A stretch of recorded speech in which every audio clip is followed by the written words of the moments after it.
Hi, and welcome to Flacey's Play Space Virtual Learning. We're so glad you're able to join us this year in a time that's been unprecedented. We're very excited to offer you Flacey's Play Space Virtual Learning opportunities in various videos that you can choose. My name is Julie Perry. I'm an Indian River State College adjunct professor and owner of Inspire to Impact Consulting. And during this next 10 minutes, we're going to show you how to use recyclable, reusable items you can find in your own home in a way to educate young children. Virtual learning seems to be the norm right now, so whether you're teaching VBK virtually, elementary school, or you just want to find things to do with your children at the home, let's go inside and take a look as we get ready. Welcome. Hi guys, and welcome to the watering hole. Here we have water play. Water play is a popular activity that children adore.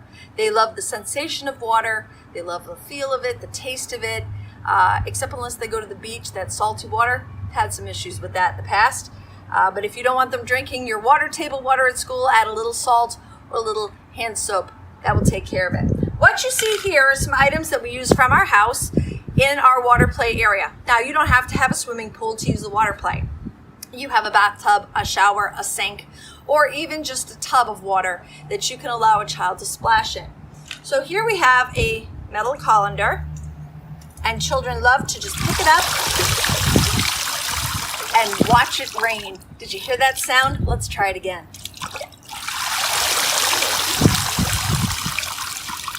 The sound of running water for nap time.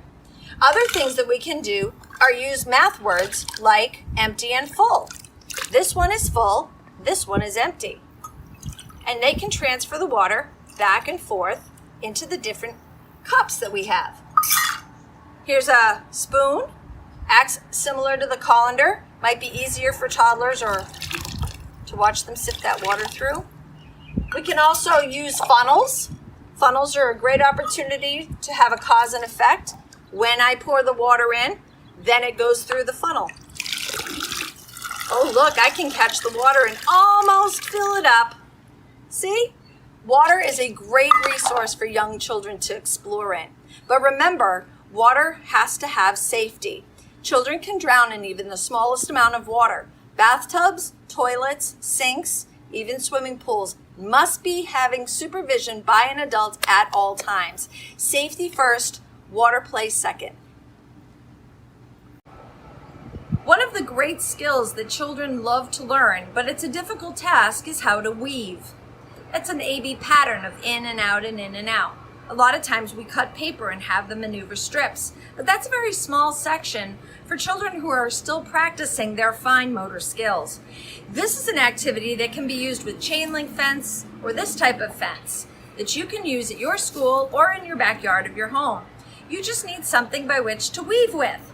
So as you can see down here, we have different ribbons or streamers, pipe cleaners, and then here I'm using a scarf. Again, you could use towel strips. Another way is to rip up an old t-shirt into old strips.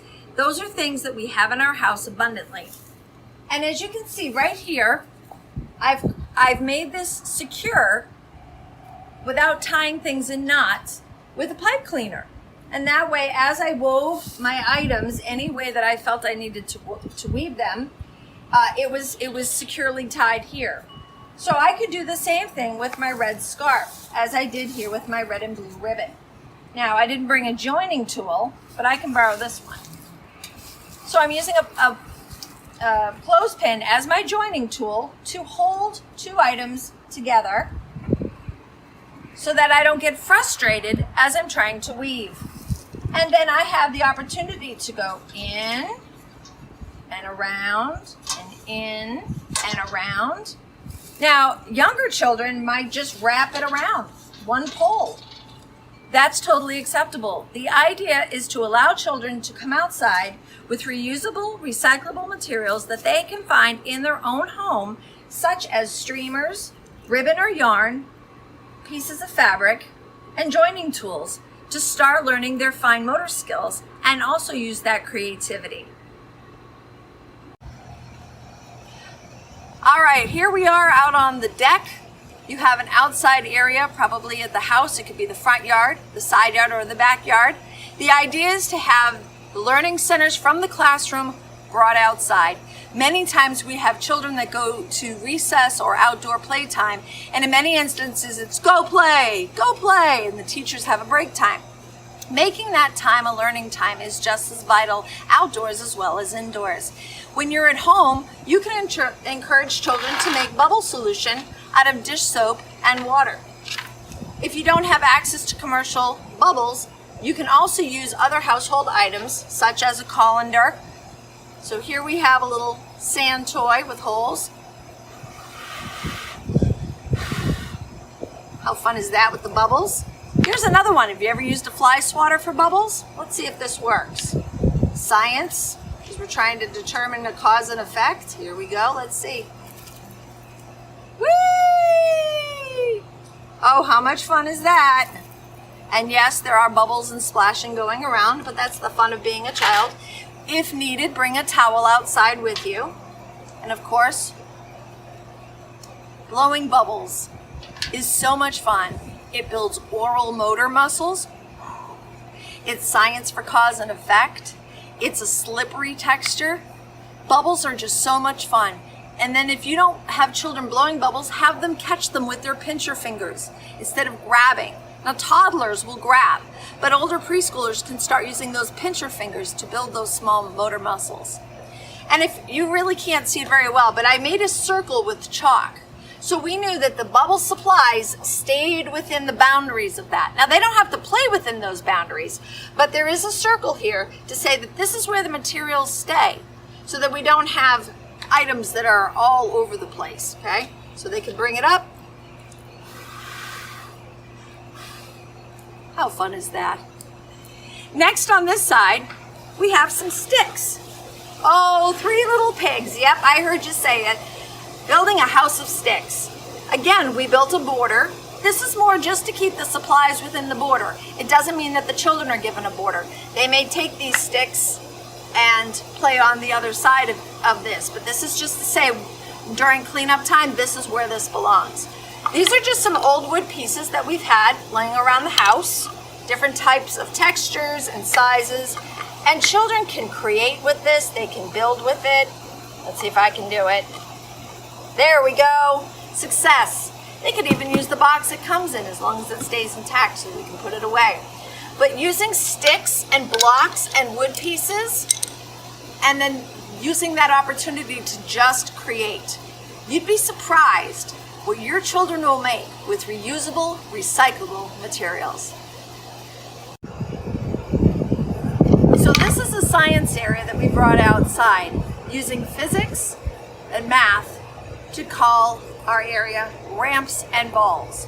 So we have various types of balls that children can use and different circumferences, diameters, different weight of each ball.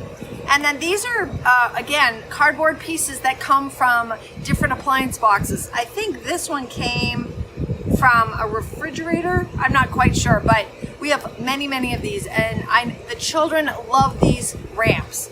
And what they do is they lay them on the ground and they roll balls up and down them. And in this case, what we've done is we have 2 ramps and we've used a chair to incline at an incline. These are vocabulary words that they could use.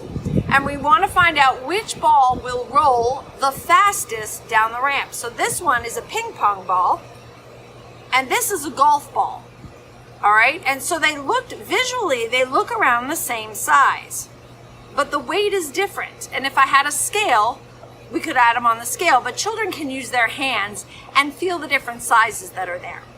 And so we would show them that on a ramp is something that can move balls this way, back and forth, okay? This is a great opportunity to have races. Oh, they love the races. They always want their ball to win. So we might practice by putting this on first.